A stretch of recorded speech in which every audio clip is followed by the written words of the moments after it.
Hello, everyone.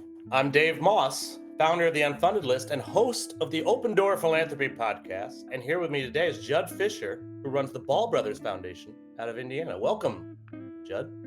Thank you, Dave. Thanks for having me this morning. Thank you for taking the time. Regular listeners haven't heard an episode in a while, but they know that I like to dive right into it with my guests. Let's do that. Where did you grow up? What was your childhood like?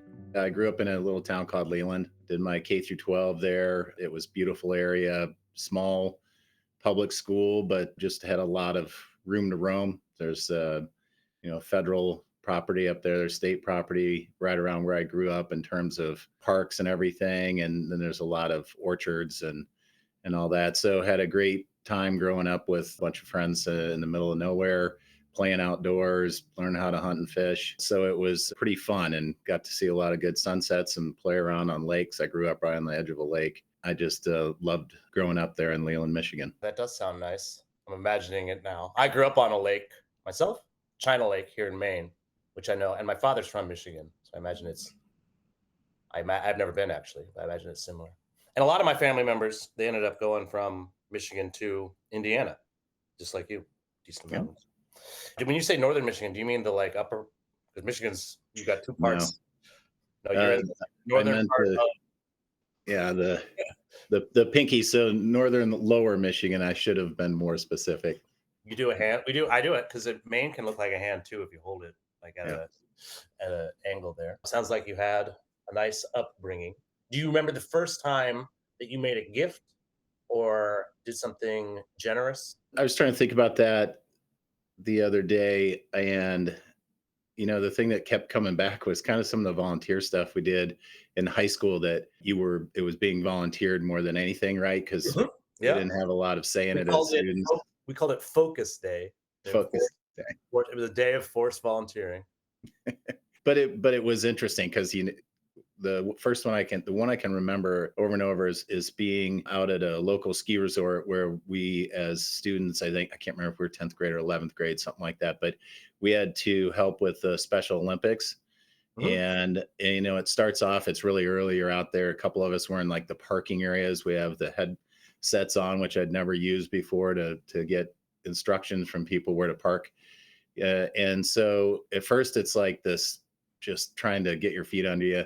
And then pretty soon you start going, this is pretty awesome. The athletes are coming by you, parents, all that stuff. And, I grew up skiing and everything. And to watch the athletes come out and ski, you kind of started going, oh, this is really cool. And we're here to help this process out and to help this event out. And it felt good, so it went from that, hey, we got to go do this thing tomorrow morning, get up early, and to be in by the afternoon there for the Special Olympics and some of the things that were going on in the ski hill, seeing how, much joy and everything it brought the families. It was a pretty cool experience. And, that's the one thing I can, sharply remember. It's been a while. I was a starter for track for the Special Olympics when I was in high school as well. And yeah, you're right. It's a lot of fun. I mean, what's neat about it and about sport in general is the like how seriously they take it and the vibe and atmosphere you create there. It's summertime here in Maine, and I'm a member of a golf club, and I play golf all the time. The vibes that can be created there, and the spirit and everything for folks who are very deserving in that case, that is cool. I'm very understandable why that's your first memory. So growing up, was your family particularly generous? Was there a person in your life who encouraged generosity? Were you involved in church or faith or anything like that? What were the systems in place teaching you generosity? Sure. I didn't go to church past, I can't remember, 12 or 13 years old. But we did, till then. So you learned a lot there, but really it was a lot of family members, my parents and family members just being very generous to different organizations, whether it's conservation organization, a church, or, my grandparents and great uncle and aunt did a lot of things for in Muncie, which I wasn't really attached to Muncie then, right? I'm living in Leland, Michigan, 7 hours away or whatever. But we would go to Muncie a lot and visit my grandparents and my great uncle and aunt. And so we would see all the really neat things that they were part of here in Muncie, whether it was with Ball State or the hospital system or things like that. And so it was kind of on the periphery with the big, the big donor stuff at the time for me. But in Michigan, you saw a lot of the great things that were going on, and Rotarians doing neat things and all that. So, those are the things that I can remember from those early days. And I got involved more as volunteer work on some of these different organizations,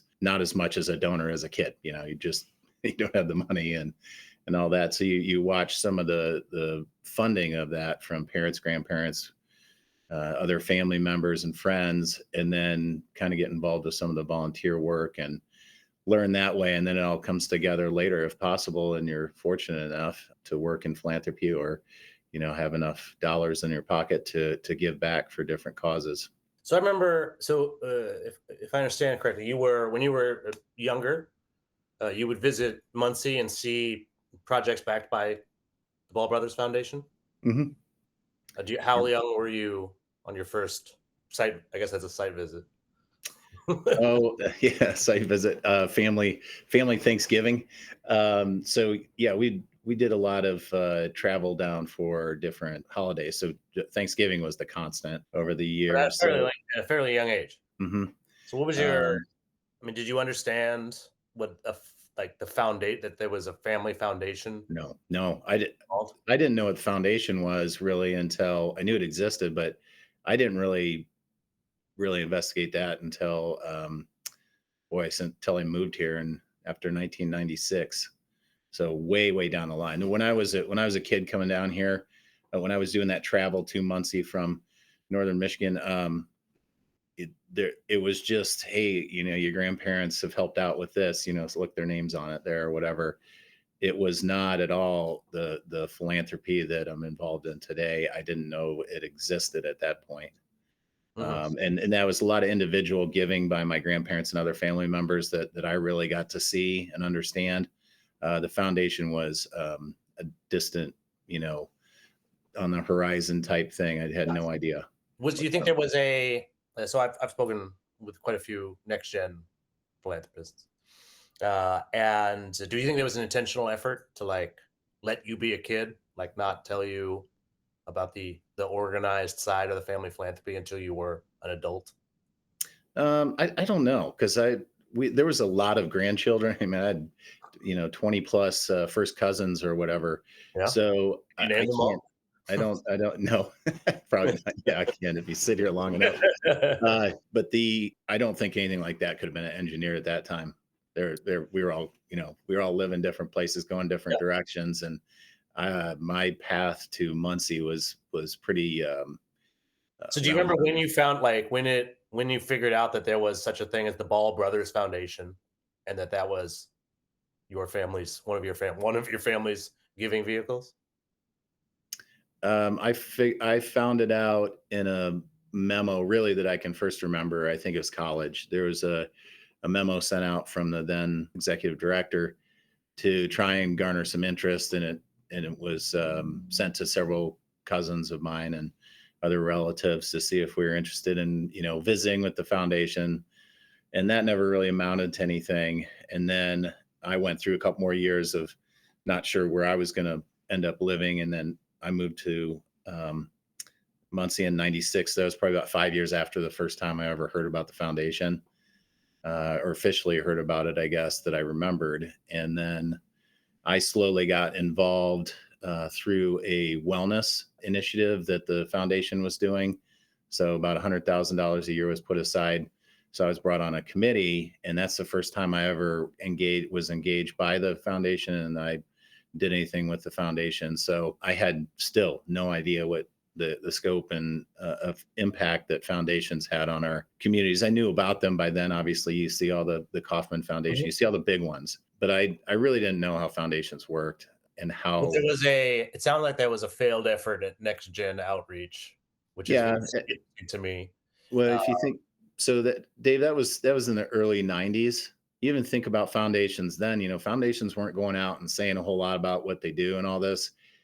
So for the relative the that next generation reach out, we had no knowledge of what this thing was doing, what Yeah, this particular foundation, Ball Brothers I Foundation, think was that's doing. not And terribly so, unique yeah, for right. foundations. I think there were many others going through, and I think now currently there is a like small cottage industry of firms that helps foundations do send it. Like I think that first generation, or it might have been second or third generation. For Uh, my generation that was reached out to, that was yeah, that was from the folks that were running the foundations in the good old yeah, days right, right. are often they often were next gen themselves originally. Mm. And like Rockefeller, for instance, was not the original Rockefeller, and or the Foundation Rockefeller is different from original oil Rockefeller. Um, and many in my own family, the foundation itself was started by somebody who didn't start the business. I think that's very common. And that generation of folks, sort of many of them thought they were going to live forever, I guess, right? And really, they ran these foundations until, and in some cases, still running them. But at some point, they find out they need, right, if they want to fund in perpetuity, they need to start getting family, like the next generation of family members involved, and they had not been doing that in any kind of meaningful way, and they would just send a letter and assume for many of them. And I think it'd be for folks working in that cottage industry, they'd be like, so what was it 5 years? You moved to the town that was being funded, so it became more of a like immediate. What was it 5 years later that made it more interesting? What Yeah, was so I older? took a job in Muncie for our hospital system for an experimental division of this research and development for physical therapy, to help on the business side for that. And I didn't think I'd be here very long. So I actually was back in Michigan at that time. I'd been in Chicago before that. So anyway, when I got to Muncie, um, I thought I'd be here, a year or two. Again, this was an experimental division of the hospital, and it did well. We did fine, with what we were doing. I spent about 5 years there, but during that time is when, so I'm in Muncie. I'm one of the few Ball family members left in Muncie, besides my grandparents and a couple others that were here for a little while. But they just started engaging me a little bit. I was not reaching out to them. That's when they brought me on that committee. The foundation did, with some family members and some non-family members, recruiting me to that. And then I took another job at a bank after the 5 years at the hospital. And I worked there for a while and was actually moving within the bank to a new job when the foundation executive director and one of the board members that was a non-family member knocked on my door one day and sat down and said, "Hey, would you consider coming over to the foundation and taking over in about 3 years?" And I still, had a basic knowledge of the foundation just through that one committee. And I said, "Sure."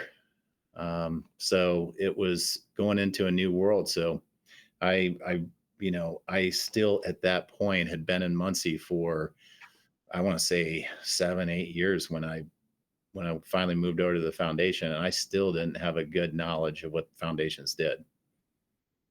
Okay. So we'll get into that in a moment. I still have some more background questions for you. Just to be clear, the foundation we're talking about is the Ball Brothers Foundation, and one of those brothers was Edmund B. Ball, who was Mhm. your great grandfather. Yes, Did you know your great grandfather? You knew he died in 1925. I was born in didn't get a chance 1969. So didn't get a chance to meet him. no, Yeah, that's that you missed him by just just a little bit. just a hair. What do you know? What do you know about him?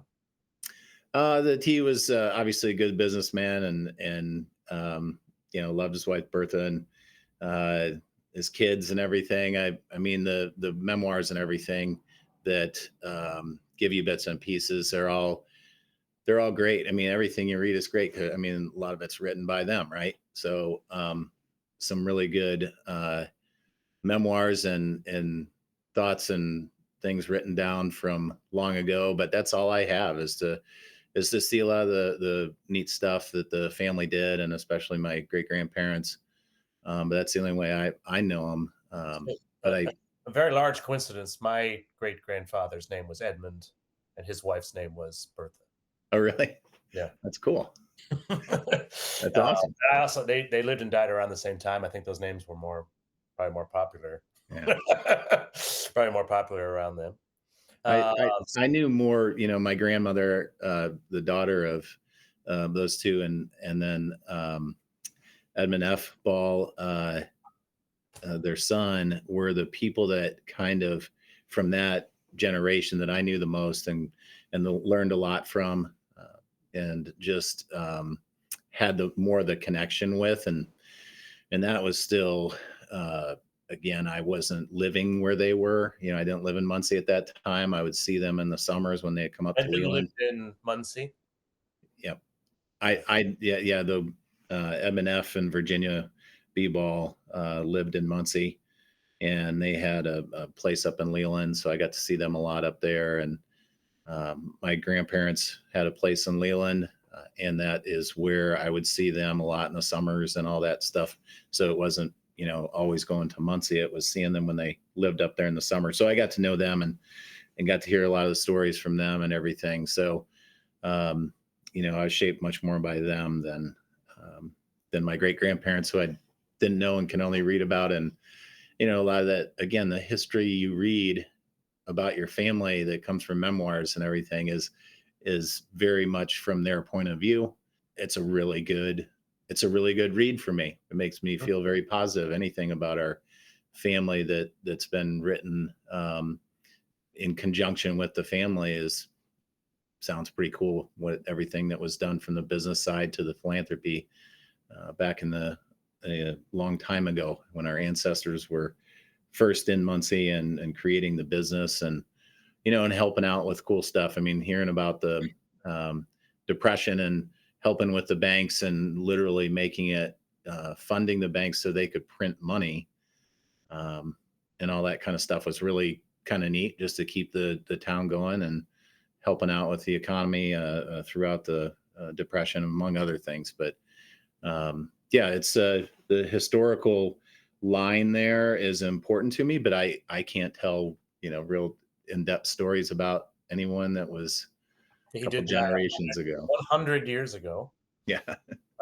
which does mean that and this is something that comes up when we talk about institutions funding in perpetuity. I went to Dickinson College. Speaking of perpetuity, it's one of the oldest colleges in the country. And nearby is a place called the Reineman Wildlife Sanctuary. And it's a donor donated some land and money to make it a wildlife sanctuary in central Pennsylvania in perpetuity, no hunting ever. And when she did that, there were still wolves. And eventually Pennsylvania got rid of its wolf population, which was not a smart thing to do, I think. And as I understand, there are wolves now coming back. But what that meant is that the deer got overpopulated and were eating the undergrowth, and it was causing an awful lot of issues, including human death. More deer means more accidents, and lots of negative outcomes from this that could have been solved by some population control on the deer, but they weren't allowed to because of this like ironclad trust and will. And the woman who had set it up was no longer able to change her mind, right? And that was a very in college we toured the sanctuary, and you could physically see how different the forest is there from like other parts of Pennsylvania, and like some of the negative impact of it. And that's been, as I've made my way through philanthropy, it's always been right an interesting balance for me. Her vision and value, wanting to protect wildlife, is notable. She would not have wanted the negative impacts that happened, right? So how do you so with some when your great grandfather has strong values, strong and the ability to give back and create this foundation, but he does not have the last 100 years of historical knowledge, right? So how do you balance the current needs of Muncie, which would probably flabbergast Edmund B. Ball, right? Probably. Maybe not. I don't know. If he would just come back and, well, yeah, who knows? I mean, I think most of us would be pretty shocked by 100 years in the future, Mhm. especially at the rate we move future moves faster now than it certainly. So 1925 was different from 1825, certainly, but 2025 is quite a bit more different, and I imagine 21, 25 will be pretty unrecognizable to us. But yeah, how do you balance right running an institution that needs to fund today's needs with right with over a century's worth of legacy and values to steward? Sure. Our charter is actually, for being written in 1926, is pretty flexible. Fortunately, we are a fortunate foundation that was created to exist for as long as possible, and we had some forward-thinking founders that put in the language that made it very flexible, and so we can go out and try to figure out the needs of the community today and still not get buttonholed, whatever, um, pigeonholed is what I was looking for. Yes. So I think we're very fortunate there. Is there items we talk about every once in a while in the charter? The one that comes up is it talks about us. I haven't looked at it in a while, but it's funding religion or churches or whatever. So we do still fund some religious organizations, but we go for things like childcare. Sure. Yeah. It's a little easier because the world has changed, and we have board members that absolutely don't want to fund religious organizations, and we have ones that do. So we try to approach it from trying to go after the non-evangel evangel I think there's a difference between funding worship services and funding yes. the soup kitchen that they run. Right. So we're looking at the broader, greater good type things that religious organizations do, rather than anything that has to do with faith and things like that. Which, this it that's a conversation that I think a lot of people have probably had over the years, and some foundations dive right into the faith and heavy religion side of things, and others move away from it. We kind of balance in the middle somewhere, and we were really concentrated more on healthcare and education and things like that. So it hasn't been much of a factor. It comes up every once in a while in our strategic planning, but it's again, the language is flexible for enough for us to really work a lot of categories and a lot of changing needs over the years in our community that we focus on. You have there is a document written in 1926 that affects your work today. Yep. It's the founder's intent. The charter Yep. is how you have to. It's that thing that makes it hard to change the preserve you were talking about to get Yep. the deer hunted there. If it says there's no deer hunting, basically that charter says no, you can't do this. Then you can't do it unless you find an absolute magical, not magical, but a really good legal workaround. Mhm. And some foundations can try and change their charters, but what you get is you've seen is some people going away from founders intent, not changing documents. You can't change the charter, but going and working around for illegal reasons, and then getting caught and getting into the news and everything, and getting hammered by attorney generals that go after them, and rightfully so. And So we'll defend founder's intent for a moment here. Right. Mhm. So so I think someone from the outside might be wondering, well, why does one person, in this case Edmund B. Ball, get to influence the future after his death in this way, right? Like, what has he done to deserve that privilege? And the answer is he put all of his wealth into this Mhm. institution, right? So, in order to encourage citizens to do that, we have to give them the ability to exert some control over the institution. Yeah, and since I've been in this world for about 22 years now. My first conferences, that was the first thing I talked about with people, because I was trying to learn a little bit, but I got to meet founders, and they would say I would never put my money into a foundation or that type of vehicle for philanthropy if I knew someone was going to change what I wanted. And a lot of them are cognizant. It was early 2000s. A lot of them are cognizant of that change is happening rapidly, so they're making things more flexible. but they would say, I wouldn't do it this way, meaning a vehicle of a foundation for philanthropy, if I knew someone was going to change it. Mhm. And so you had Edmund B. Ball and other family members, working with that bequest of his, saying, we're not. This isn't going to heirs. This isn't going to go to buy a new house or car or whatever. This is going to go to the community, and here's what we want to create the infrastructure around it, that it will do for perpetuity. It's a long, perpetuity is probably the wrong word, but long-term foundation. So there had to be some way to make sure that it would stay like that, or people just aren't going to, try to use, long-term philanthropy. They're going to go and do something else or keep it for themselves. I mean, that's, if you know that someone's going to change that, your wishes, that the money's going to go to the government after you had it in a non-exempt, a tax exempt situation, people just aren't going to build that kind of philanthropy. It'll have to come from somewhere else. And right now, foundations are a pretty good place to have a powerful part of funding for the nonprofit sector. And so that's the discussion that often comes up about charters and things. Is it's really good that the attorney generals of every state get to be the police and defend that, and so it can't be changed. It's really strange if you're, the Ben Franklin example of making a trust for Right. typesetters, apprentices, and then the world goes, changes so much. You don't need that anymore. And 100 years later, finally, a judge changes I don't know if it's 100, but a It was judge finally, it was a Ben Franklin set up scholarship that was yeah. like still giving scholarships recently, right? It got changed. I think in the 50s. There is still one. I That's think pretty no, you're recent. right. I mean, we're talking Yeah, about Ben Franklin. That's pretty recent. yeah, and It might, so but it was there for is one. typesetting and printers, right? Yes, yeah. So you get into that situation. You don't want to. That's a awkward one. And then, of course, Um, there was also what's her name? Left tried to leave her money to her dog. There have been instances of judges showing common sense. I believe the dog was taken care of, but not allowed to keep his millions of dollars.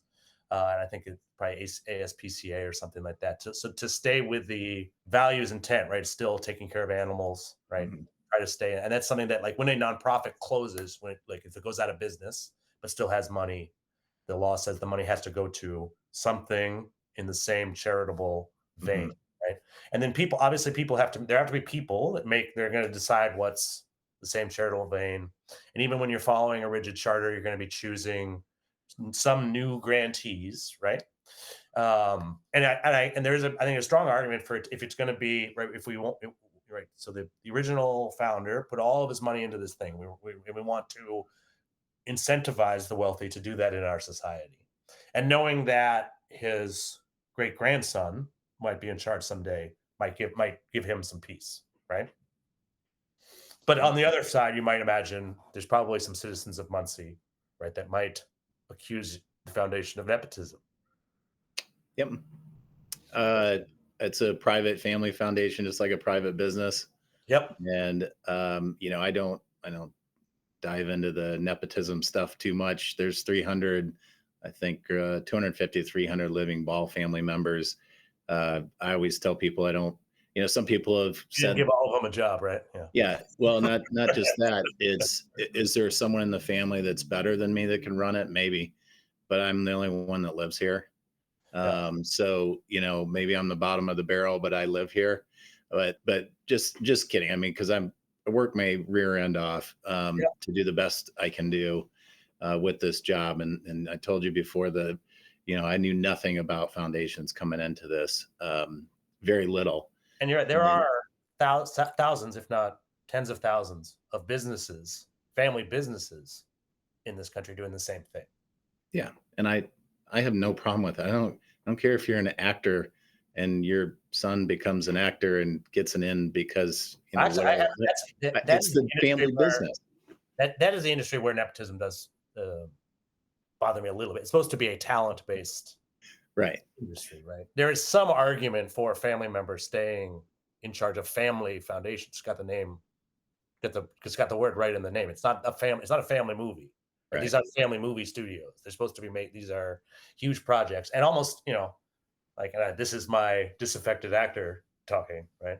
But I would have had no. I never tried to go to Hollywood to break in, but I would have had no chance. I'm not related to anybody there. I'm not. I don't think I'd have much of much of a chance the competition would be stilted for me. But in philanthropy, I am related to some folks, fortunately. So I've been able to make a career for myself here, and that's true for many industries, right? And that is still just sort of a way the economy affects.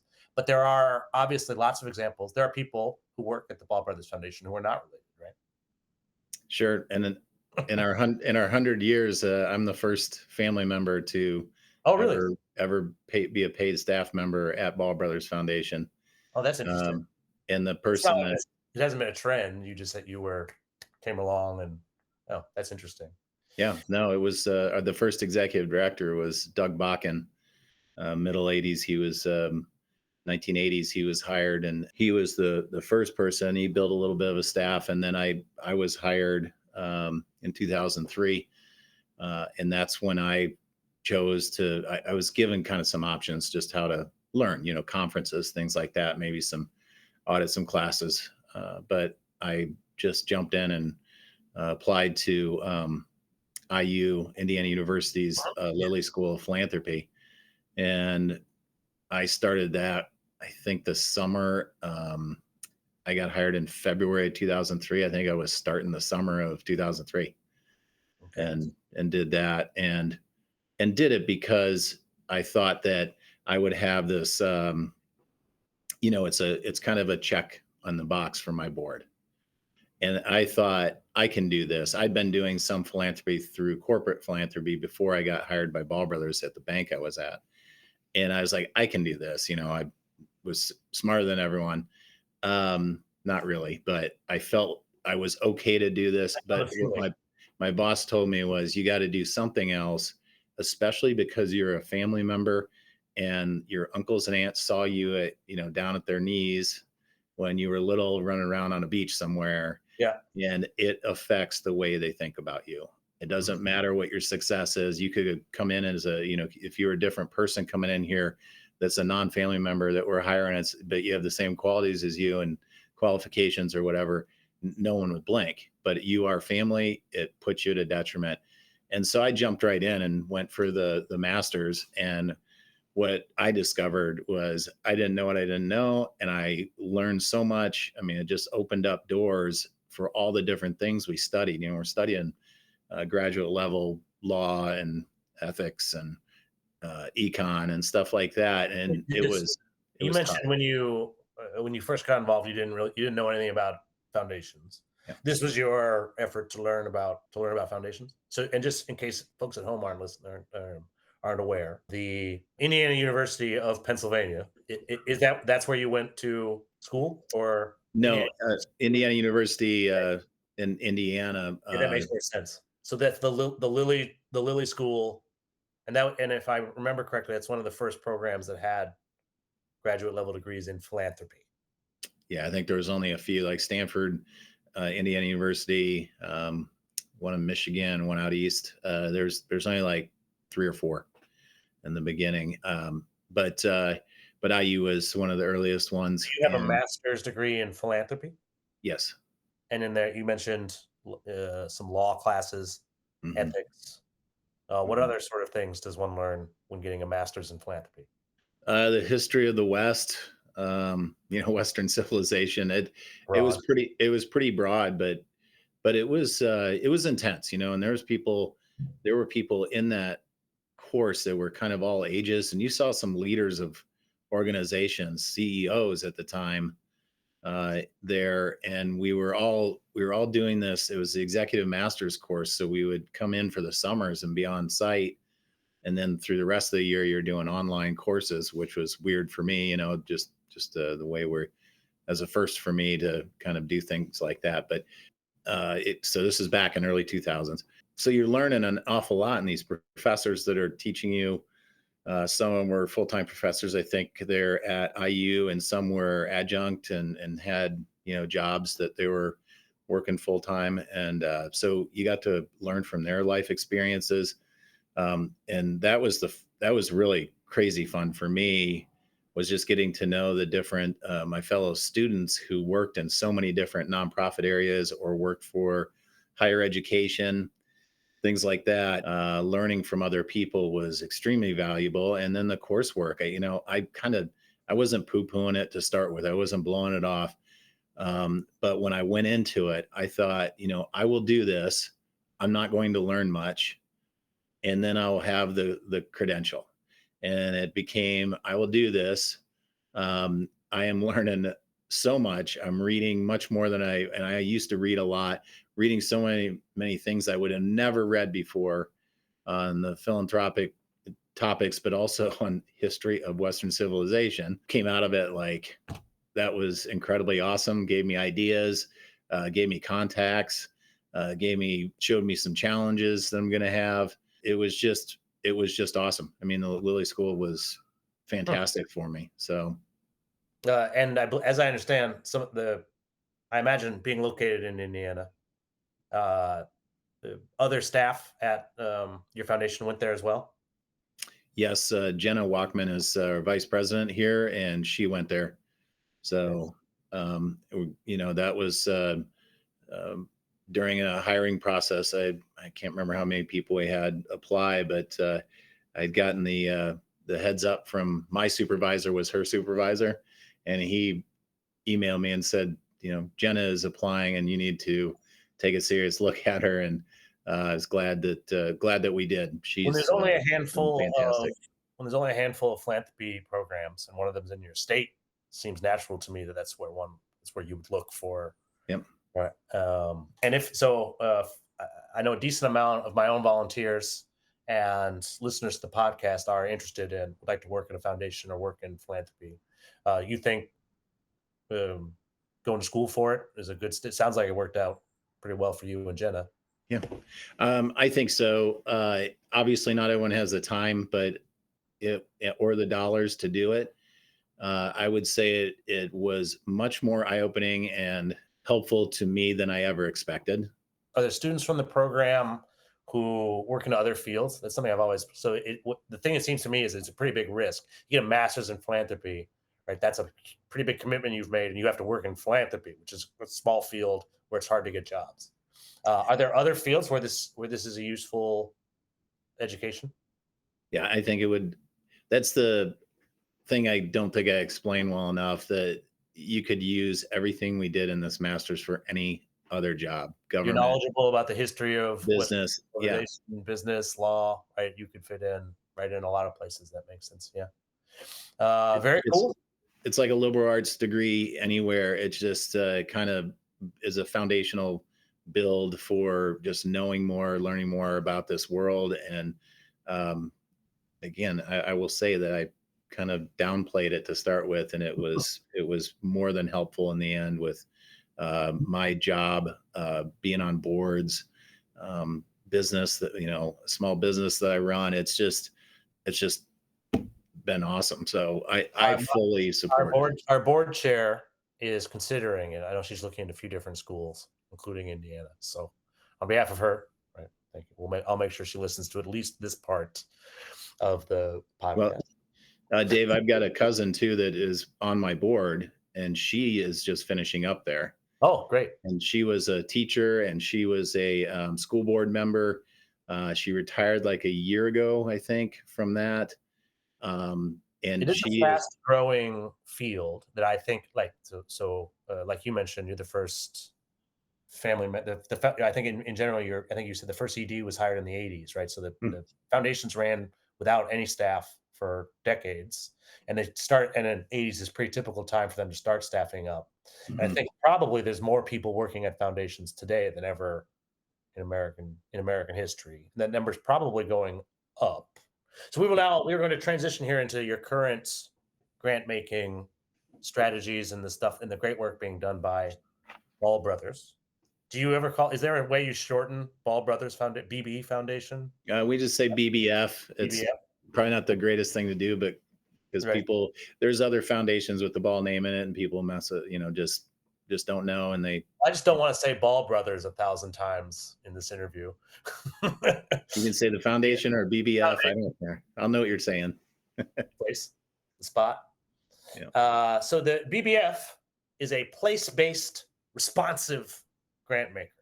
Some buzzwords there. I've heard them I go to conferences and people are saying place-based and responsive all the time. Sometimes those words are right in the name of the conference. What do those words mean? It means we're focused on the community that is pretty central to East Central Indiana, and it's Muncie and Delaware County. We do about 90% of our funding there. Our charter does not allow us to go outside the state of Indiana, so we do other funding throughout Indiana, but infrequently. And so the place-based thing, it means we can be focused and we can be have sustainable efforts. We've had projects that have gone 30 years, since before I was here, that are just getting finished up now. So you're able to live in the community that the work is being done in. You're not spreading yourself too thin. We're in the top 1% of foundations in the world. Ball Brothers Foundation is. We're at the low end of that when you look at some of the big dogs like Lilly and others, the foundations that are really well known. But anyway, we'll do 8.9 million in payout this year in the Muncie, Delaware County, and East Central Indiana region, with a little bit outside of that. And that's not a ton of money when you look at the county and what the needs are here and everything. So you have to be really careful about spreading yourself out by concentrating right here and knowing the different organizations fairly well and going through changes with them, partnering with them. You have just, I think, a little bit better decision making capability by concentrating on this instead of causes all over. Not that the cause based organizations are doing anything wrong. You need to help out, and there needs to be different types of giving, and the place based concentration by many foundations is just so advantageous to continuous assistance in the communities they're in. That's what we want to be, and that's what we're trying to be, and hope to continue to be in the future. So just so that I understand, because I'll admit I don't. I've been hearing place-based frequently for a few years now. I remember I think the first time I heard it, there was a proposal submitted to unfunded list that wanted to be reviewed, and it was using place-based all the time. And I had to I had to look it up because I didn't. My first thought was everything's in a place. That was my first thought. Right? You show me a project, and I'll it's in a place. Right? It's based. All projects are based in a place. So but you mean right? So in this case, the place is Muncie, Indiana. Hmm. Right? You Yes. are based there Yes. and funding where you are based Yes. with Muncie, Indiana, top of mind, Hmm. the overall health of, as opposed to we are a healthcare foundation that funds research, right? And yes, that research is going to be done in the place is a laboratory, but that place doesn't live in the laboratory and fund the laboratory where they work. You are living and funding in Muncie. And so the opposite is a cause based foundation.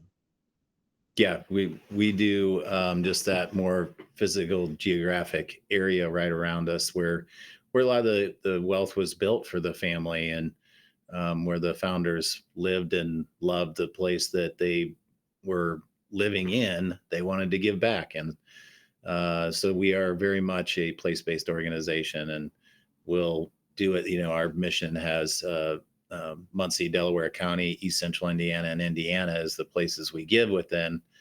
It's really, look at the way it's ordered. It's Muncie and Delaware County that we will continue to concentrate on, um, especially in times when funding cuts and other things are happening to different organizations that we work with. We really need to keep our eye right on this geographic footprint of East Central Indiana, with Muncie being the core. So you are also a responsive grant maker. Hmm. So what are you? What's the opposite of a responsive grant maker? So I would say being proactive. Responsive is if something comes over the transom. Good ideas, you know, um, natural disasters, whatever, pandemics. We'll respond to different things that are brought to us. We don't know everything. We get to see. I always tell people we're not experts in anything, but we certainly know a lot about a lot of things when people from different sectors come through, from government, business, and the nonprofit sector come through daily to talk to us about working with them with dollars or other assistance. you get to see a lot of different things. So you can be ready for things and be more proactive and see the needs in the community. But responsive is stuff that, like COVID-19, trying to just react and flex to that. We do that a lot because we don't, we don't know what's going to happen tomorrow.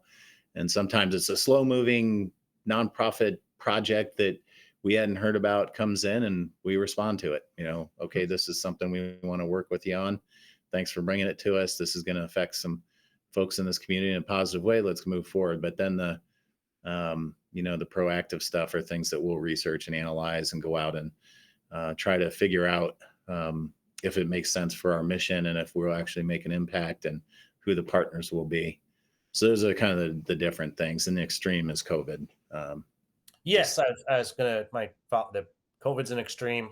Right, you don't need to be a particularly responsive grant maker to realize that that was shaking things up, right, or wars or Mhm.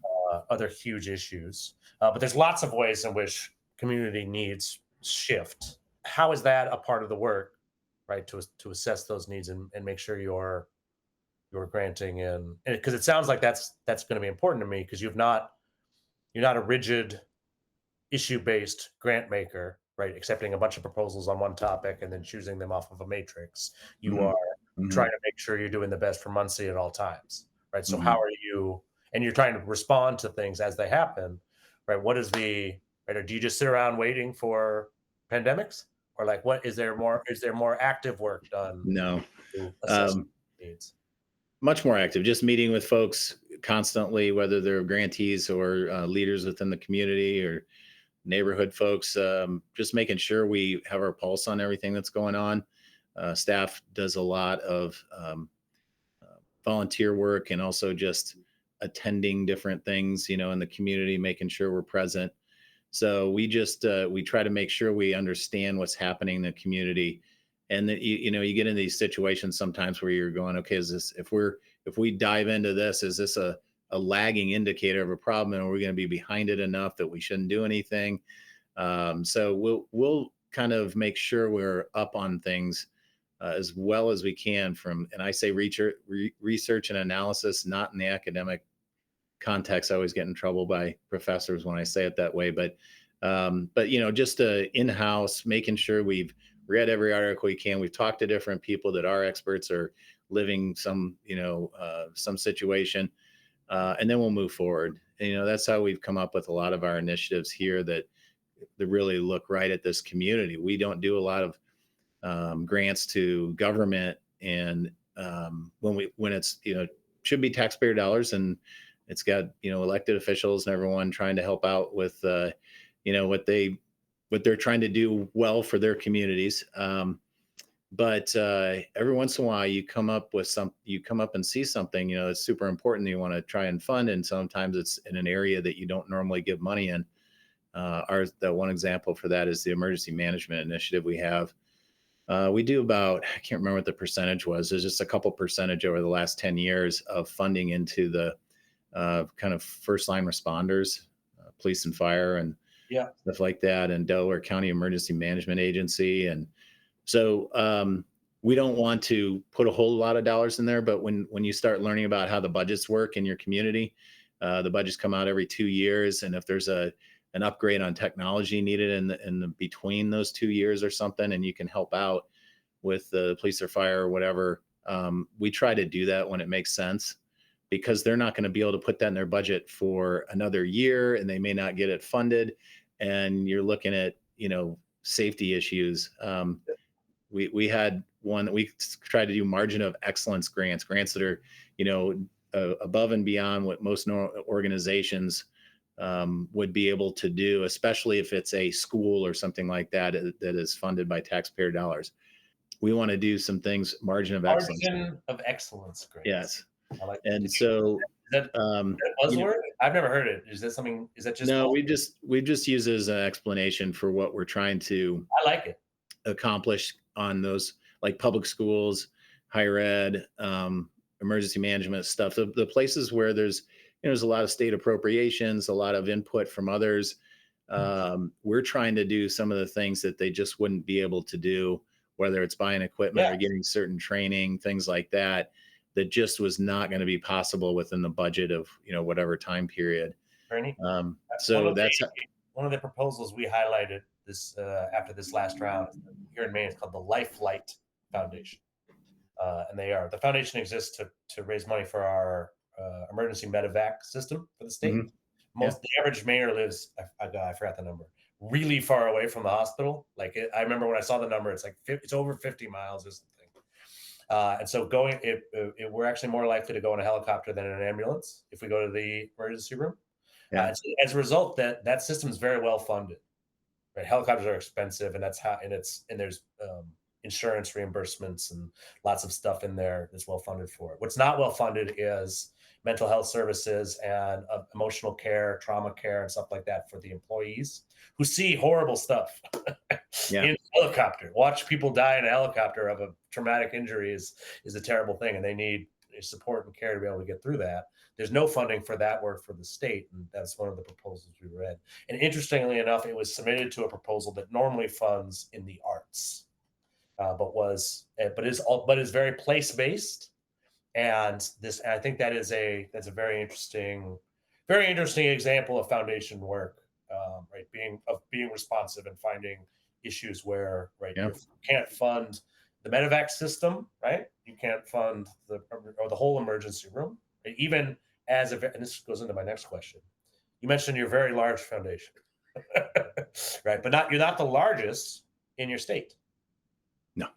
That's interesting. So here in Maine, we have one big foundation, Alphon Foundation, and then a bunch of smaller ones. And Alphon has several billion, right? And then there's a few with 10 million. They're not really comparable in size. And so to me, I have this sort of one foundation mindset out here when it comes to place-based funding in Maine. What is your relationship like with your other big? I mean, and some of them are. Isn't the other one also a ball foundation? There are two ball affiliated foundations here in Muncie, based out of here. One is George and Francis Ball Foundation, and the other is the Edmund F. and Virginia B. Ball Foundation. And so they're both here, and we work with both of them on the stuff that they do in Indiana. Those two do stuff grants outside of the state of Indiana, Oh, okay.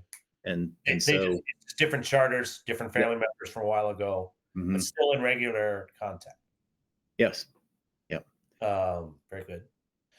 And so Lilly is you mentioned you're on the smaller end of the 1%, right? They're on the upper end yes, of the 1%. They have influence far outside of Indiana. yes. Do you feel overshadowed by the folks over there? No, I mean the foundations with uh, billions are always going to have that reach and attention and all that kind of stuff that you just can't get close to. But that's all right. They're doing incredible work. We take a lot of cues from them.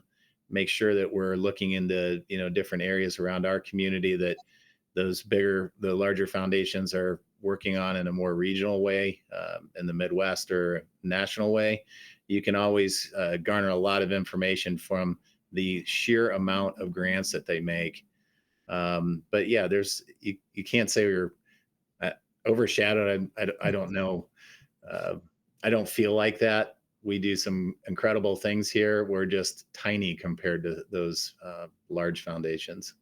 Mhm. And I think I would hope that their presence allows you to be more targeted, right? If they weren't there, lots would be unfunded. You would need to come in and keep the hospital open, keep the schools open and stuff instead of Mhm. to be more targeted. Is that correct?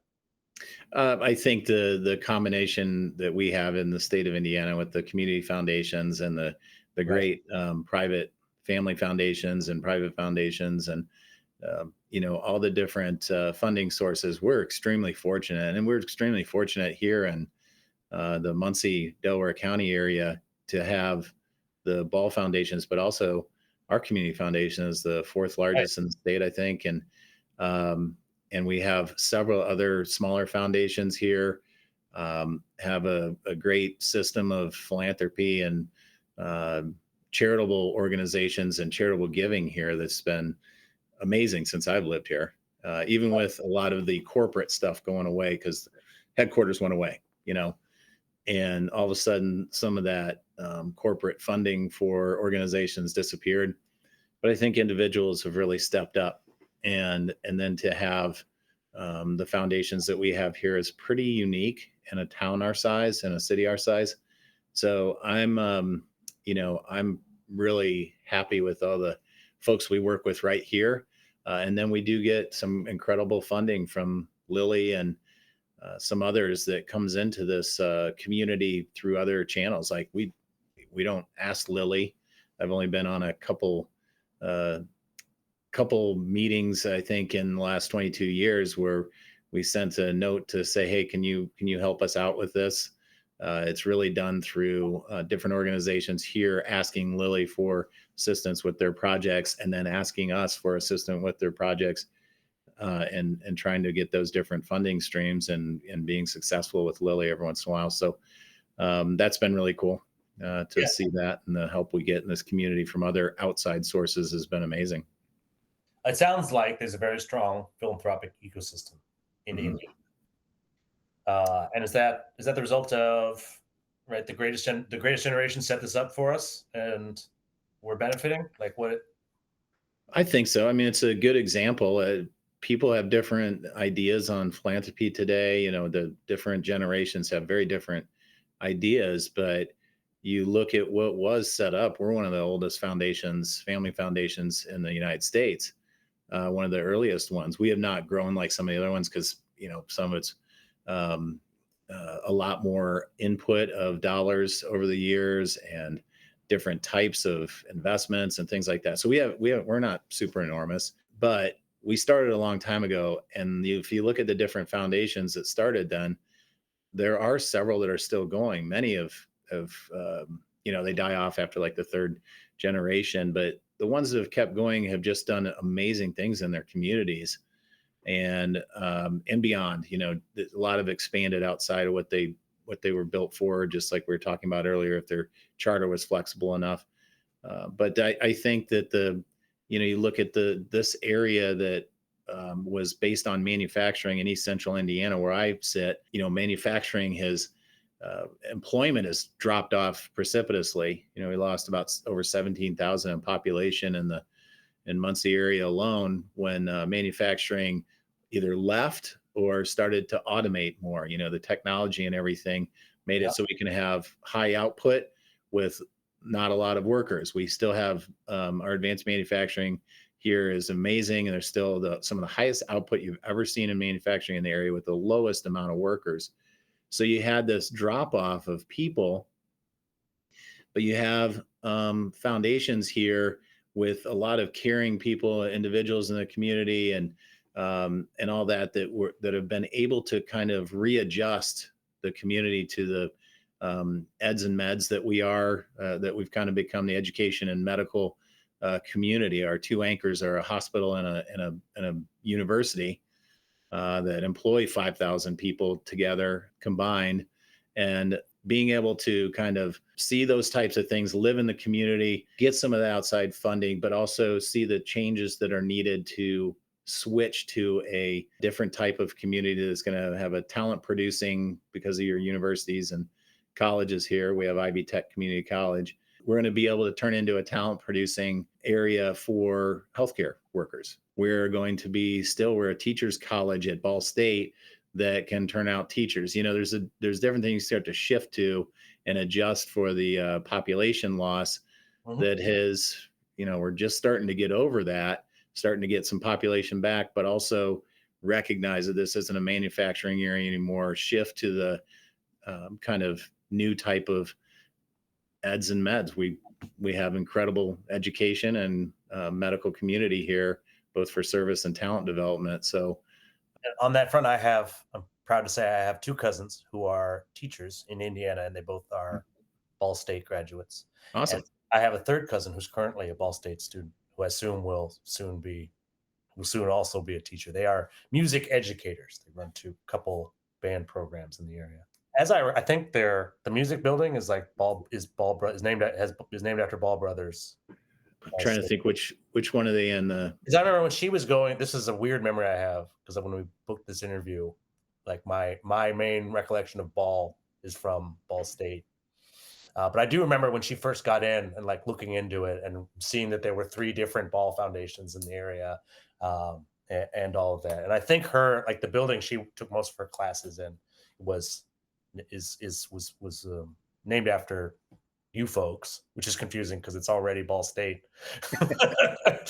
But I mean, it's ball everything out there, right? That's it's probably you're probably pretty used to it. Yeah, it's kind of ubiquitous. When I moved here, again, I didn't grow up here, so when I moved here, it was kind of weird. Didn't grow up in that you're a ball family member type of setting, so it was a little different. And you have the Ball Memorial Hospital and Ball State. Yeah, There's several other things that have ball name on them. I did, it didn't affect me in any way. Really, people are always like, "What's it like?" And I just thought I'm just a normal guy from northern Michigan living here now. here. So sometimes it's folks in your situation have the same last name.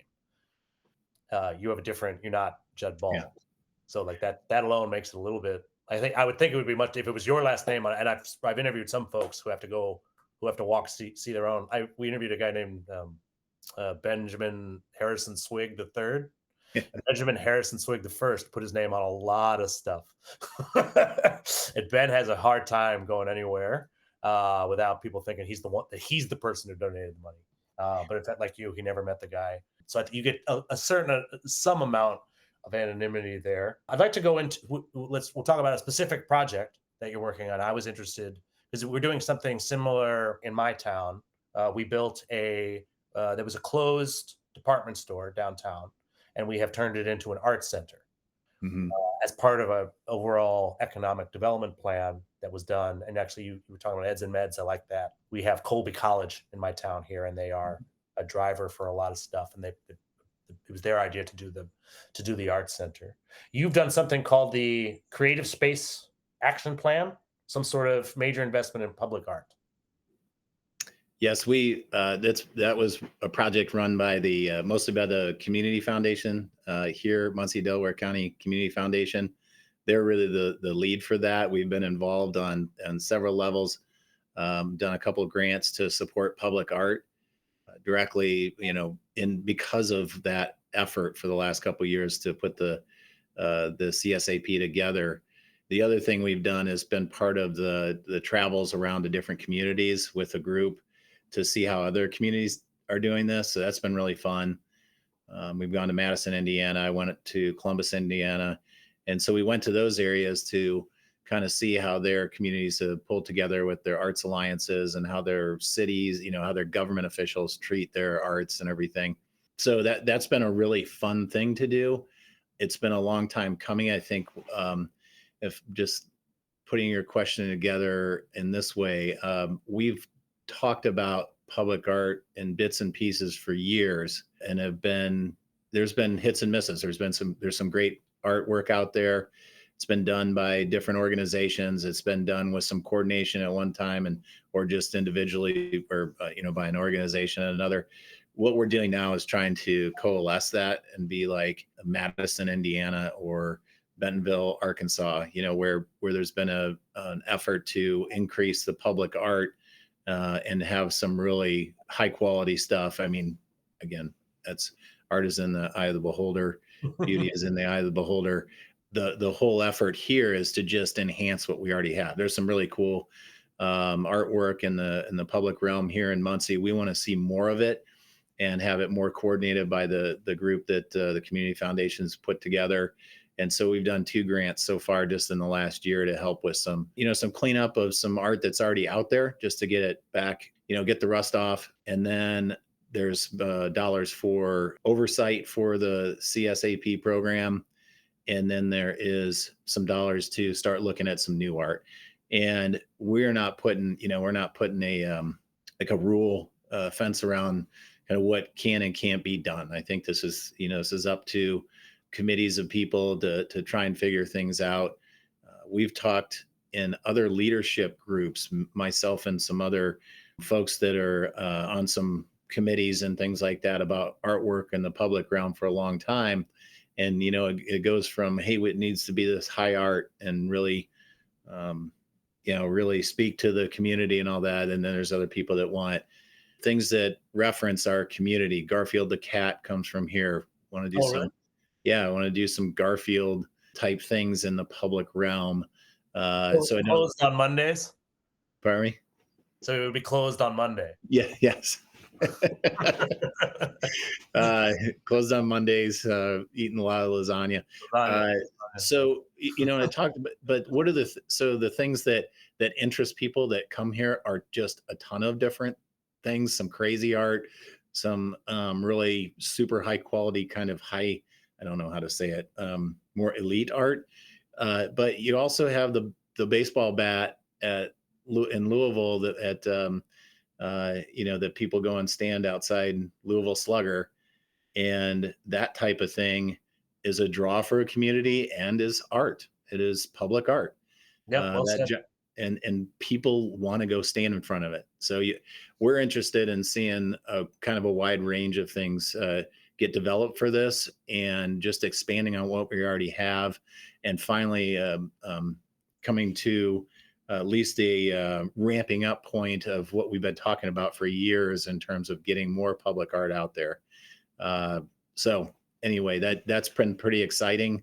We are interested in continuing forward with all the partners there. There's going to be possibility of an arts district that's a physical few blocks, that'll be designated as the arts district downtown. If that works out, that's waiting on some funding from some outside sources other than us. Mhm. The community foundation is. So happy to be a partner here. Just fun time, just learning about other communities and their public art and their arts alliances in general. It's been a wonderful 2 years with the community foundation leading this to see where we could go with public art in the arts district. So I'm excited. Well, if you ever find yourself on the northern East Coast, you're welcome to come by Waterville and see our Schupf Art Center. We named it after Paul Schupf, who gave the initial grant. It's really great. I actually work there. They have a little area where you can sit and work, and I'm there 2 or 3 afternoons a week. That's Uh, awesome. and they do changing exhibits. Right now, we have a Langlais exhibit. Maine has a lot of we do try to do locally known, and we do a good job of walking that line you were talking about. It's elite art. These are world famous artists, but they are all from Maine, right? And we have unique access to some of their cooler pieces and stuff. And we also do sometimes we just do something. We do exhibits of art from the school, from the high school, other stuff like that, other kinds of changing exhibits and everything.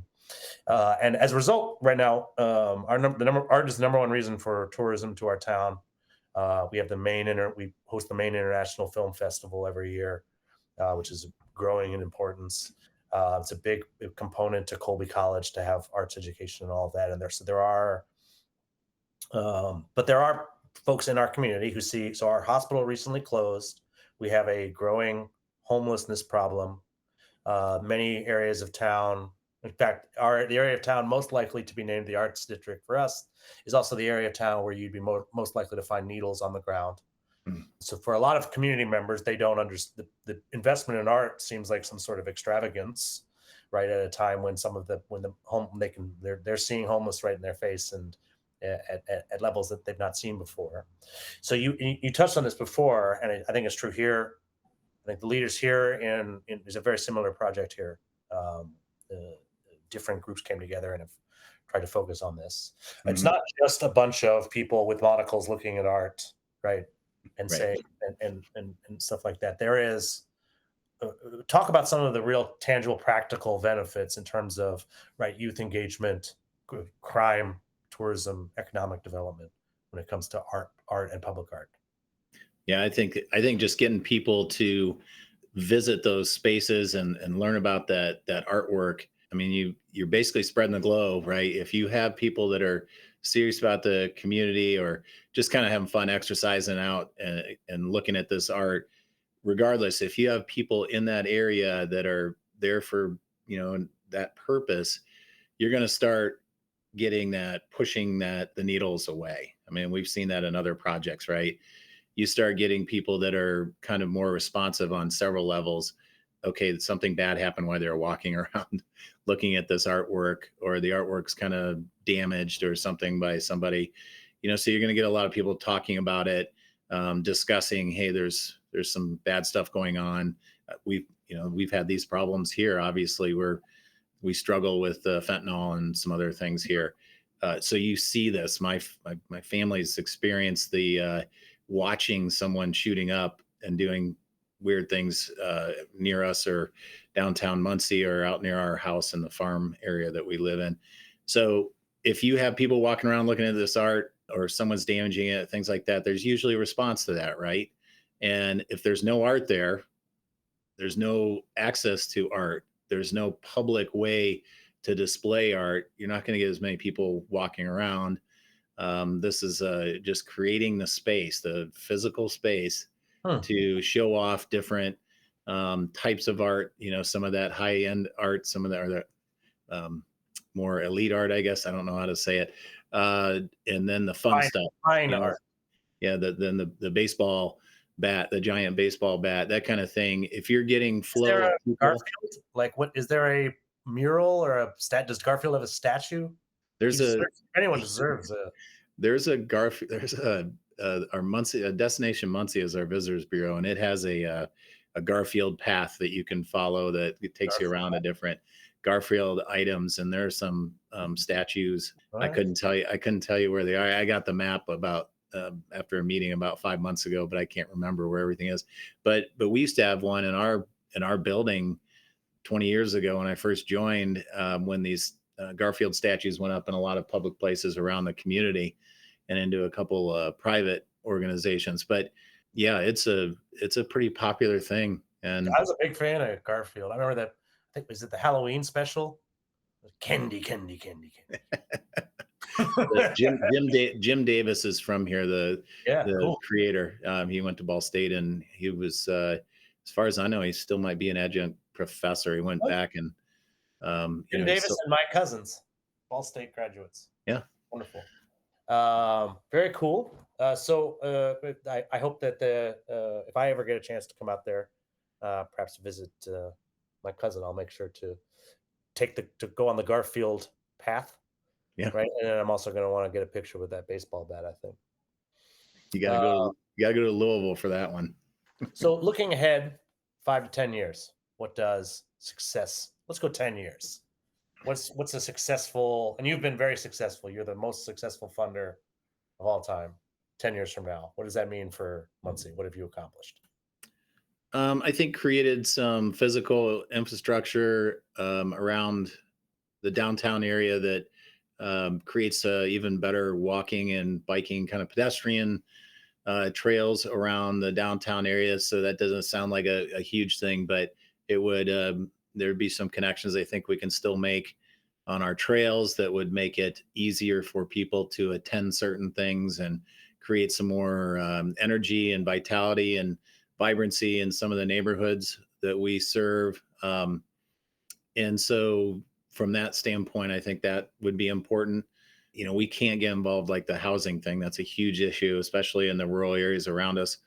Muncie and Delaware County themselves are working on market rate and and then lower income housing here, and doing a good job, a lot better than we have in the last 20 years of creating some space. But we still need a ton of housing. So how can we help out with that? We can do some things from the workforce development side, and in terms of just supporting the different organizations that need employees, like our hospital. There's a need for nurses and things like that. So if we can keep helping with that on one side, getting people attracted to the area, and kind of the demand of the housing continues to go up, and hopefully there's a balance where that kind of the housing will come in, the infrastructure will be there. We need to kind of work in conjunction with our local governments and developers and things like that, in a way that we can't help a single industry, or a single organization, not for-profit organization or anything like that, but just working with our chamber and folks, just to talk about what's coming online, because we're starting to see a lot more housing come online here.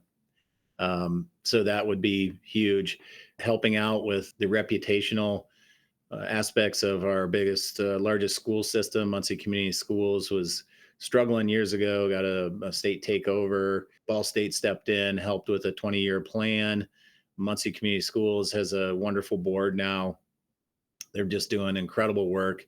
They've come so far, teacher pay is up, all this stuff, but reputationally and making sure kids are ready for career path or college when they come out, that stuff still is going to need some help. So we're going to continue helping out with the Muncie Community Schools when it makes sense, fits our mission. And obviously, as I said before, safety in schools are the things people look for when they're moving somewhere or want to stay somewhere.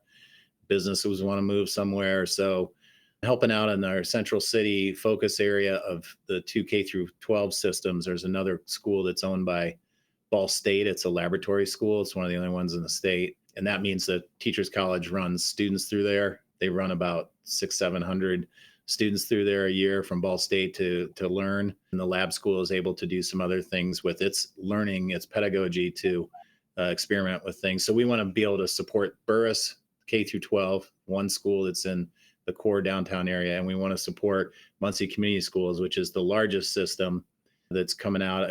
Started this new plan that's being in partnership with Ball State, but it's being run by this new board at that level of the school board that is just the leaps and bounds with reading and again teacher pay and things like this because the finances were put in order. Has been amazing to watch the positive things, but we have 15 16 more years to go in the plan. So that will be a neat thing. I shouldn't have said 10. I should have said 16 years from now. But it's those types of things. So it may be maybe saying sounds a little mundane to folks because there's not some big. It doesn't sound mundane. It sounds. I mean, you just touched on pretty much all aspects of human life. So not terribly mundane. No, it seems to me like you're optimistic about the future of Muncie. I am. I think we have some incredible opportunities. Again, when you look at the things that we can look at in healthcare and education, Ivy Tech Community Colleges has a branch, satellite or whatever here, and it's the largest community college in the country. And they have a pretty substantial footprint downtown. And then you have Ball State that's just several blocks away across a river. And so the opportunities for education here are amazing. Programs that those two institutions run are incredible. And then you have the K through 12 school systems. And so there's just great opportunities here for learning and being able to adjust to whatever's coming down the road, I think is another thing that our K through 12 and higher ed institutions are kind of looking towards. And so we could be a leader in that. And I think that the manufacturing stuff will continue on without that, without a lot of the workers that we used to have, but with some great output and great products coming out of here. I think there's expansion in the biotech arena just because the kind of opportunities and challenges that are being presented in our agriculture, our food sourcing and things like that. Our Senator Todd Young from Indiana wrote a paper on it. So that's the only reason I know those few words to say, but I read the executive summary on biotech, but there's not a lot of biotech in our region. So maybe we could help out with talent development there down the road. I would have to understand it better, what's needed, from a talent development, but we've got the schools here and, could start working on that as more organizations come online. I saw there was 2 biotech companies within East Central Indiana when I went and looked. So that was a very short look by someone who doesn't know what he's looking for necessarily, but there's opportunities there if Indiana and our area are going to be jumping on to this thing. The biotech industry has to do with, food production, but also defense, cyber defense. There's an employer in my area that does vaccines for chickens. Forget the name of the company, but that's our people call us the biotech coordinator because of the chicken vaccines. But it's actually, when you think it through, there's a lot of chickens. They're in close quarters. They need to be healthy so that we can eat the chicken. So that we were touching a little while ago on some on big challenges: housing, homelessness, funding hospitals, and I am struck a little bit about how similar Waterville is to Muncie when it comes to we've got manufacturing that has left, and the manufacturing that has come back doesn't employ as many people. Right. As the old system does. We have a huge driver, Colby College, in our town, and I think the big thing missing is is we don't have as many we don't have the strong number of foundations and issues and stuff. So it's very interesting for me to be able to talk to you, particularly when I look at. So I think that our joint issues of so our hospital recently closed for very complicated reasons. We can I could try to summarize, but like hospitals don't just close for because of one or two things. And we also do have we have a housing issue that is a big problem, and uh, talent retention is a big problem. Colby hires a young professor. They're going to live in Portland and drive an hour up here to teach their Mhm. classes, right? The art is part of that, right? But they're going to want if they're going to move here and live here, they're going to want there to be a hospital, and there needs to be a house for them to buy. We don't really have a whole lot of inventory currently. We need to be building more. Many of these problems, and I think this is difficult for the average person to understand, and I think that this is really important right now as I look at these problems, I've come from the philanthropy side. I don't run a foundation currently, but I come from the philanthropy sector. So I think about, how do nonprofits address these issues? How could fund like what are the opportunities to fund? And some of them are beyond us. We can't build housing. We can maybe fund Habitat for Humanity, fill in some gaps, margin of excellence funding on the housing plan, right? But like we need and in some ways homelessness and keeping the hospital open, right? And the school, keeping the school open. Reputate you can come in and do the reputational management and help implement the plan and do margin of excellence funding is going to be my new buzzword for several months. So congratulations. I really like that as a philanthropic strategy. But like, what do you like when the some of it's got to be the government, right? Yep. Yeah, it does, and that's where I think every foundation is different, every single one. Mhm. It doesn't matter, community foundation even are You know even one pretty foundation. different. You know one foundation. That's correct. And so I think from our standpoint, we can't solve everything. What our philosophy has been is to try and keep people from falling in the river instead of trying to pull them out down the road. It costs more, right? So can we prove that we're doing that?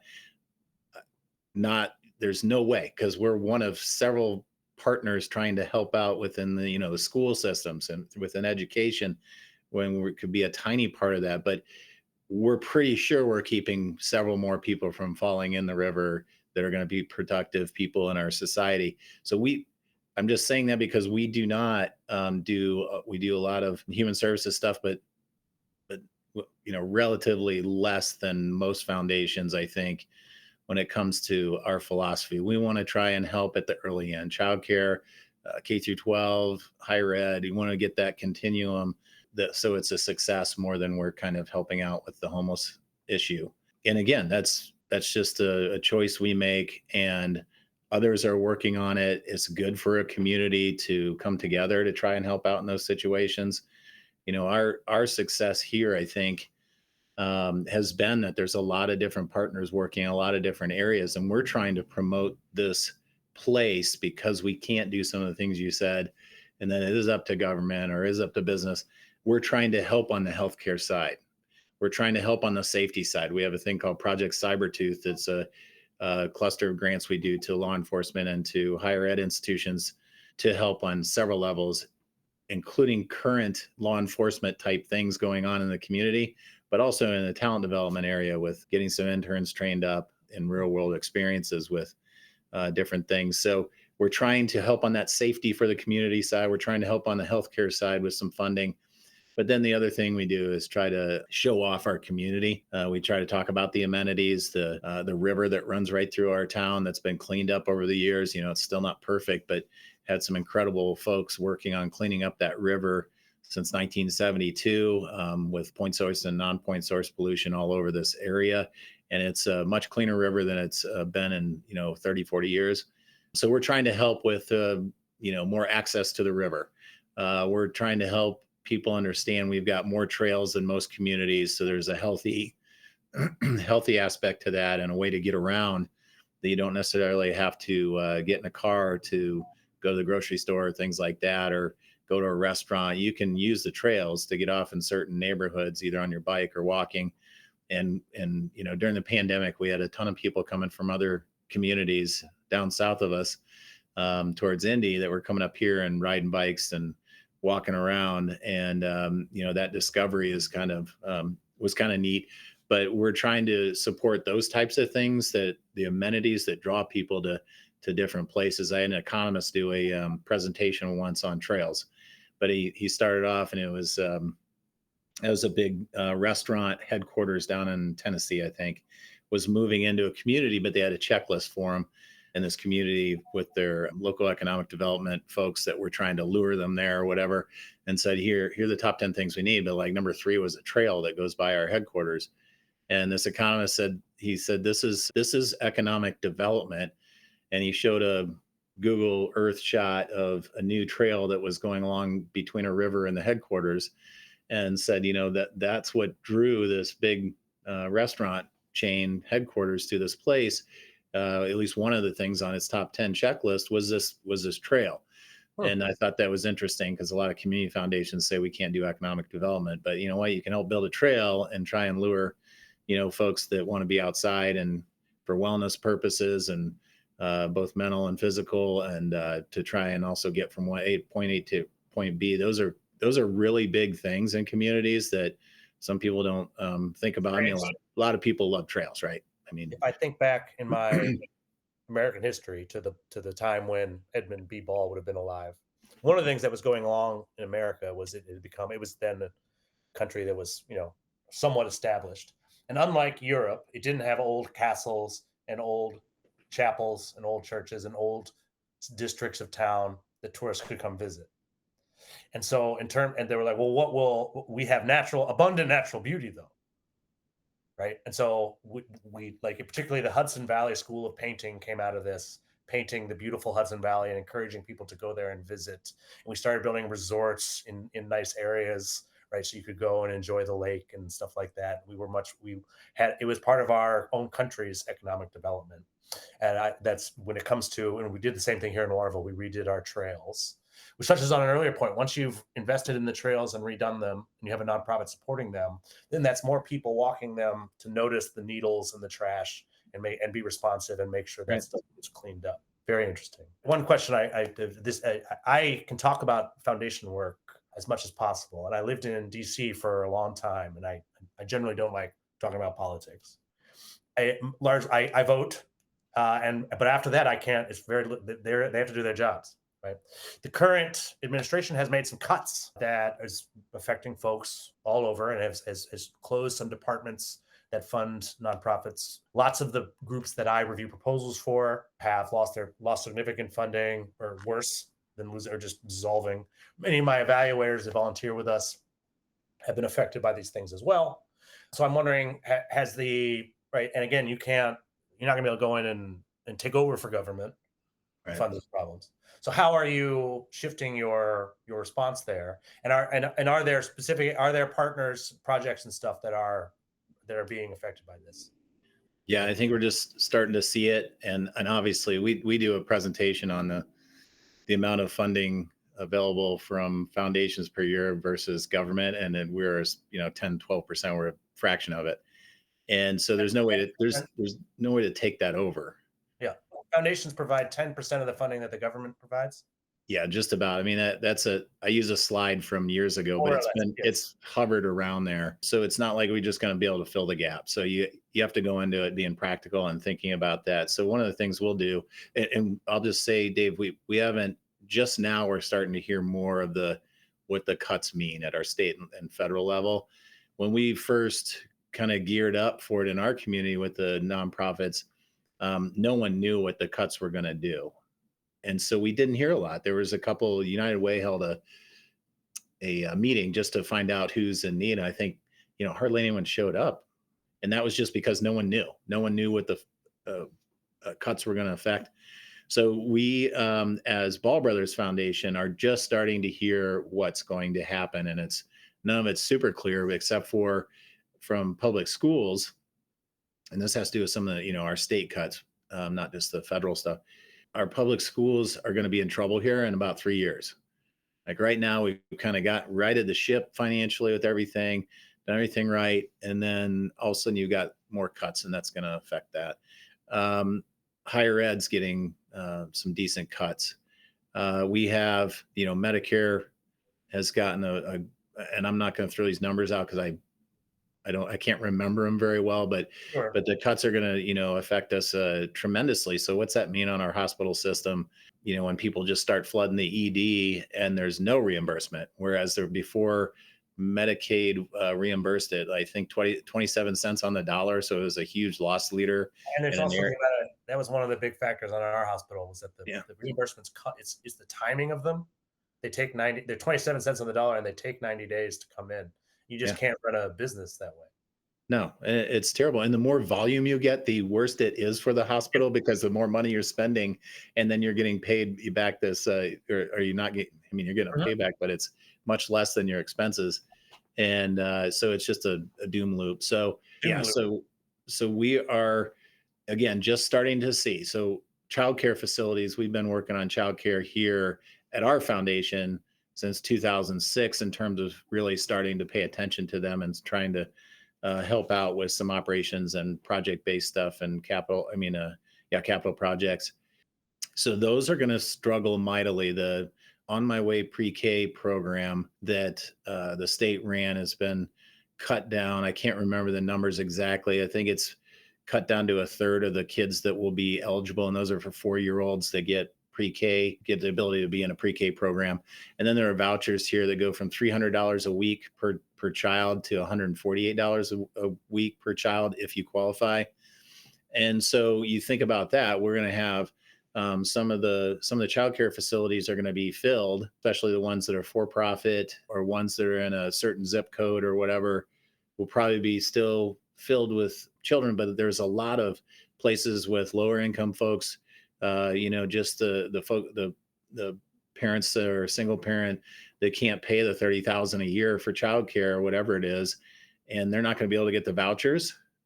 They're not going to be able to pay for their child to be in childcare, and so that's going to be a huge struggle. There's math there that you can follow, that this is going to be a real problem, and you're going to have some people going, well, look, that daycare is not even filled up. Well, they're basing a lot of their kids on the people that really needed the help the most from those programs that got cut, and they're not coming in. So you're not filling up the space because you're in a certain part of the city. And so it's going to be a little interesting to see what happens. And that was just a little predictive comment there. Yep. But so we need to figure out how can we adjust and help out. But we're looking at grants right now for some childcare facilities. We've done a bunch over the last decade and a half or whatever. But it's going to take a lot more than us to get this corrected, and we're going to see some pain, I think, in this arena, in the childcare arena, just because of the cuts that we've seen at the federal and state level. And it's so important because a lot of these kids going into the school systems here are not ready for kindergarten. They need a place that is safe and fun. We talk too much about putting a lot of structure around it and getting an education program, an early childhood education programming going. ABCs, 1, 2, 3s. Parents need a place to have their children go that is safe, and then they can have fun, because then they learn how to socialize, and then they'll know how to walk into that kindergarten class and start learning at that point. And Mhm. so I think we focus too much on trying to put too much structure around these pre-K programs. So anyway, we support organizations, I love and it. we do. I went We to don't. Frog Hollow, and it was very unstructured. And most of what I learned, most of the important stuff I learned at Frog Hollow, I think. I wonder, actually, I have no idea how Frog Hollow was funded. Was it an outdoor program? I mean, it was a daycare Hmm. basically when I was 4. It Yeah, was on my I know it was on my I think we chose it probably because it was on my parents on the way to work for them. yeah. I wasn't really involved heavily in the and I don't have any kids now, As so a I don't 4-year-old. know much about daycare these days. I know a lot of my friends who do have kids seem to complain about it, both the cost and the ability to access it. I mean, it Mhm. sounded to me like you're saying not to be too doom and gloom about it here, but that some of the pain is still to come when it comes Mhm. to these cuts. So sounds like you've got a challenge in continuing to be responsive as this pain rolls out, right? And you're focused on your place there.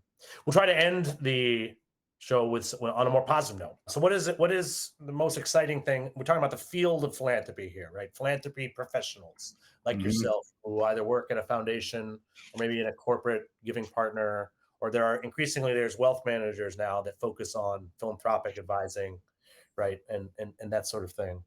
Right there, thousands, tens of thousands of people, of professionals working in the field, right?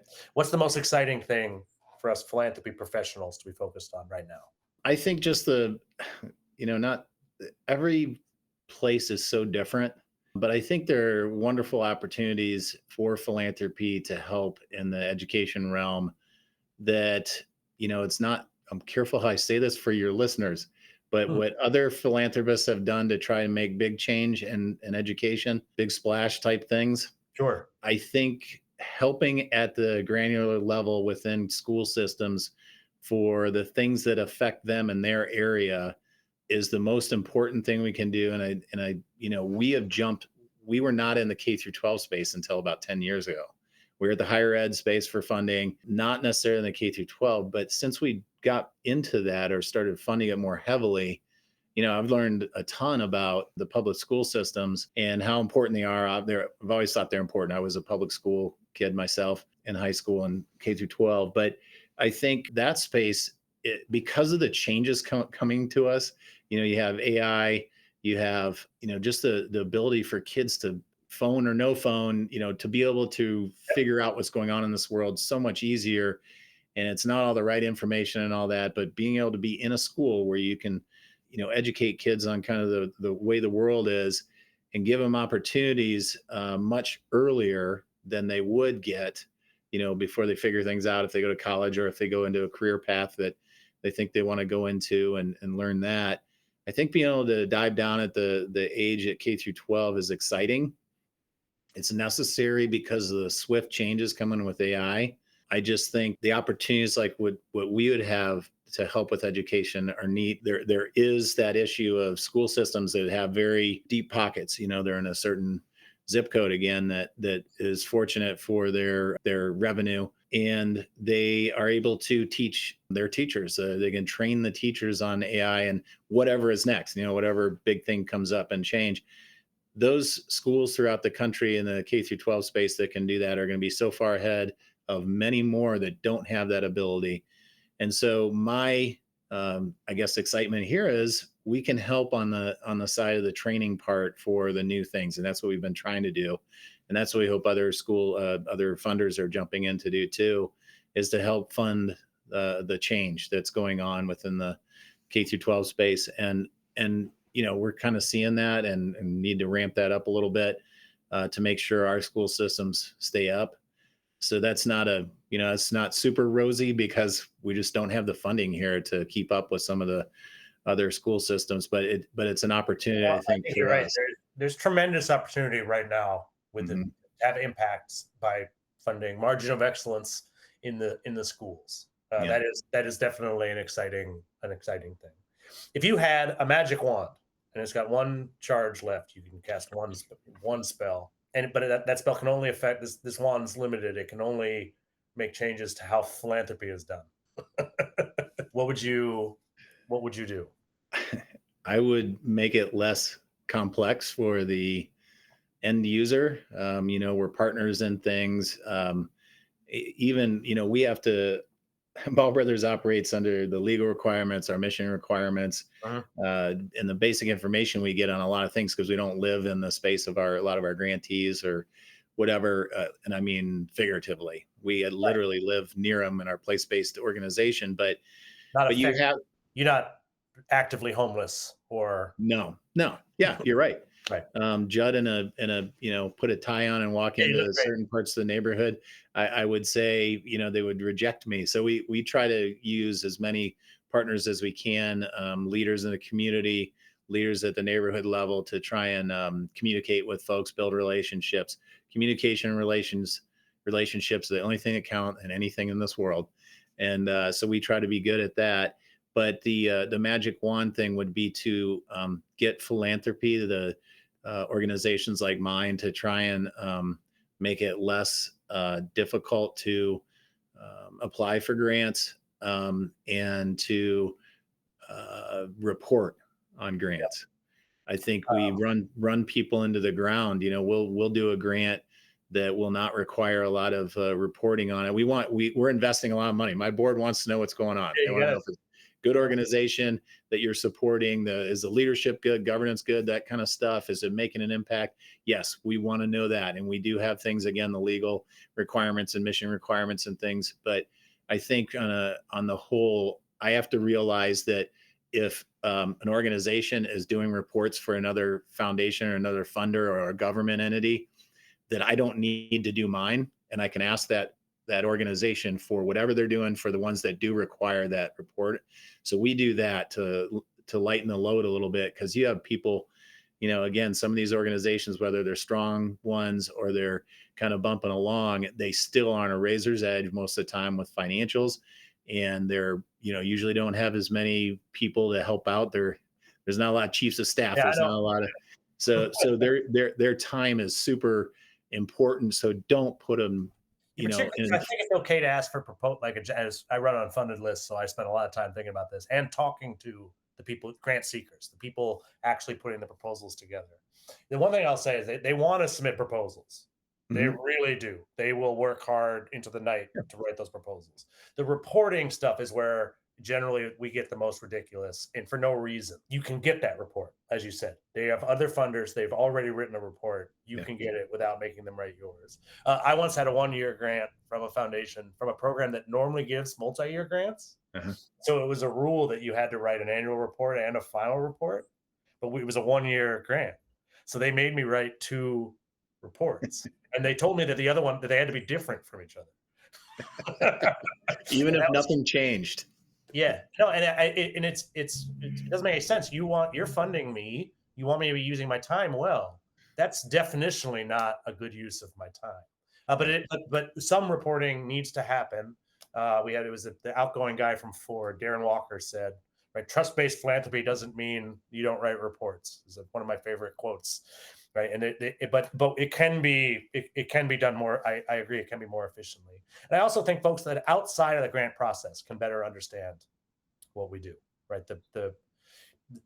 The average citizen of Muncie, I wonder how much they fully understand your role, and I wonder how much that lack of understanding affects other things. So, for instance, I think USAID, the fact that it's gone is terrible, but I think they did absolutely, and it wasn't part of their mandate, so I don't blame them, but they weren't doing any communications work with the average American, It's a and big no one, problem. Congress wasn't, the government, what we weren't explaining to, and is similar to SAMHSA is keeping people alive, keeping millions of people alive a year, right? PEPFAR, lots of things are doing tremendous work, and they rely on that work being good enough that will sustain it. But then if someone comes along and wants to close it or change it for some reason, when the public doesn't know about it, it's easier for them to make those changes. And I think if the more people know about the more end users know about our process. So that's great. I'm glad that you're the one who got the wand, not me. I probably would have wasted it.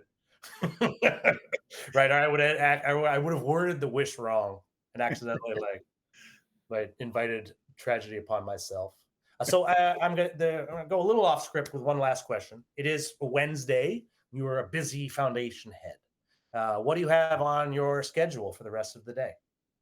The rest of the day, luckily, I don't have as much because I've been going since Friday, meeting after meeting. But and I did a radio interview yesterday, Oh, and an interview and a meeting with a group called Heart and Mind that does surveys for on the education side. At least I've been working with an organization I'm part of, the Indiana Commission for Higher Ed.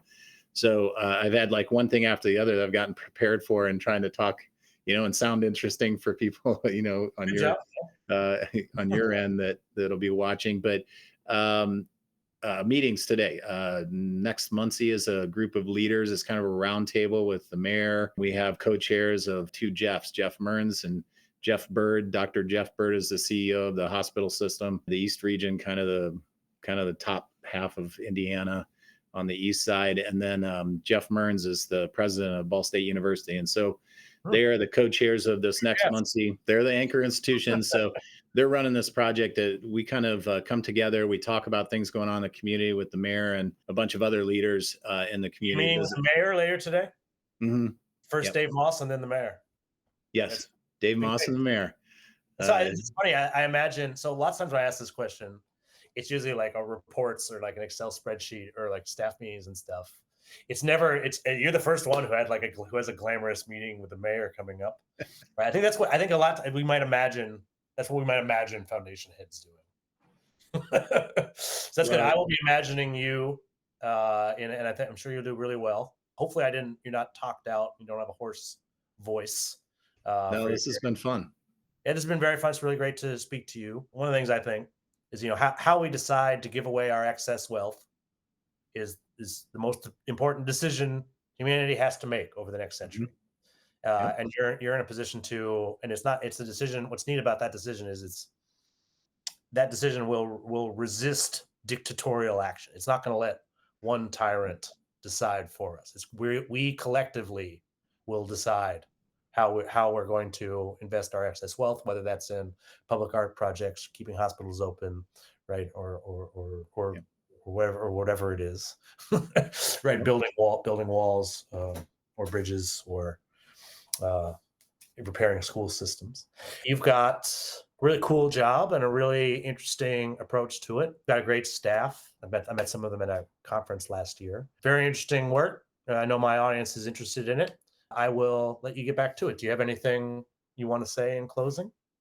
I just appreciate you having me here today. I hope I said some interesting things. I'm sure I missed on some probably things you might have been more interested in, but I want to No, thank no.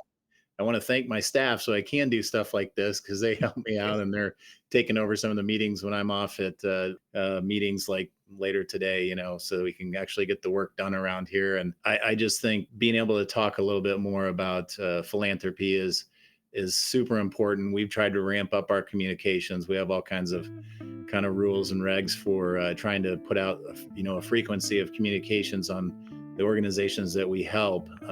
We really are purposeful about that, and I Mhm. think stuff Very like what good. you're doing with this podcast is helpful. But we need to talk about what we do more and more, and make sure we partner up with the right folks and do it the right way. So I appreciate you letting me come on and talk about some of this stuff. Appreciate you coming on. Thank you very much. Thank you, everybody at home, for listening. This has been the Open Door Philanthropy Podcast with Judd Fisher of the Ball Brothers Foundation out of Indiana.